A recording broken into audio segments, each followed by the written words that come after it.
ગઈકાલે રાજુલાના નિંગાણા હાઈવે પર એક યુવકનું પ્રેમ સંબંધમાં અપહરણ કરવામાં આવે છે। ત્યારબાદ યુવકની માતા જ્યારે વચ્ચે પડે છે તો આરોપીઓ તેમના પર કાર ચડાવી દે છે। આ ઘટનામાં મહિલાનું મોત નીપજ્યું છે અને આના કારણે ઘેરા પ્રતિઘાત પડ્યા છે। કેટલા આરોપીઓની પોલીસે ધરપકડ કરી છે, વિગતે વાત કરીએ। વૈષ્ણવજન તો તેને કહીએ જે પીડ પરાઈ જાનાને રે। દર્શક મિત્રો, નવજીવન ન્યૂઝમાં આપનું સ્વાગત છે। હું છું ફૈઝાન।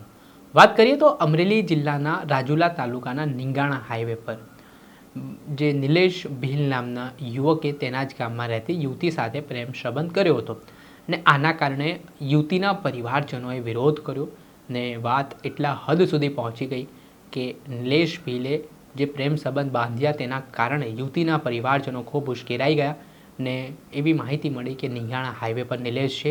આ માહિતી મળતાની સાથે જ આરોપીઓ છે ત્યાં પહોંચે છે। કારમાં જબરજસ્તીથી નિલેશ ભીલ નામના યુવકને બેસાડવામાં આવે છે, તેનું અપહરણ કરવામાં આવે છે। આ ઘટનાને લઈને સામે હાઈવે પાસે જે નિલેશ ભીલ છે તેમના માતા જીતુબેન ભીલ પણ ઊભા હતા।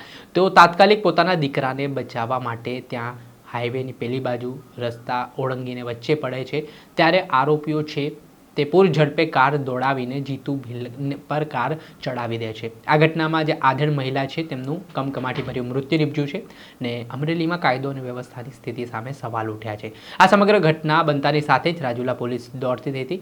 આમાં 7 જેટલા આરોપીઓ સામે અપહરણ અને હત્યા અંગેનો પોલીસે ગુનો નોંધ્યો હતો, જે બાદ પોલીસે અલગ અલગ ટીમો બનાવી હ્યુમન ઇન્ટેલિજન્સ અને ટેકનિકલ એનાલિસિસનો ઉપયોગ કર્યો ને આ ઘટનાના સીસીટીવી ફૂટેજ પણ સામે આવ્યા છે, જેમાં રાજુલા નિંગાણા હાઈવે પર જે આખું અપહરણનો બનાવ બન્યો છે તેના સીસીટીવી ફૂટેજ અને જે કાર ચડાવી દેવાનો મામલો સામે આવ્યો છે તેના કારણે હાલ પીડિત પરિવાર દ્વારા ન્યાયની માંગ કરવામાં આવી રહી છે। આમાં જે દ્રશ્યમાં આપ જોઈ શકો છો કે નીચે બેસેલા આ 7 આરોપીઓ છે તેમને પોલીસે ગણતરીના કલાકોમાં દબોચી લીધા છે અને હવે તેમની સામે કડકમાં કડક કાર્યવાહી હાથ ધરવામાં આવી રહી છે। માત્ર નિલેશ ભીલનો વાંક એટલો હતો કે તેણે તેના જ ગામમાં રહેતી યુવતી સાથે પ્રેમ સંબંધ બાંધ્યો ને આ પ્રેમ સંબંધની કિંમત નિલેશના પરિવારે ચૂકવી, જીવ ગુમાવીને ને આના કારણે હવે પીડિત પરિવાર છે તે ન્યાયની માંગ કરી રહ્યો છે।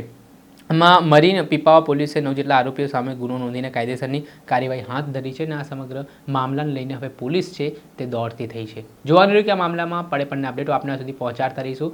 આવા જ વિડીયો જોવા માટે નવજીવન ન્યૂઝને લાઇક કરી લો, સબસ્ક્રાઇબ કરી લો અને વધુમાં વધુ શેર કરો।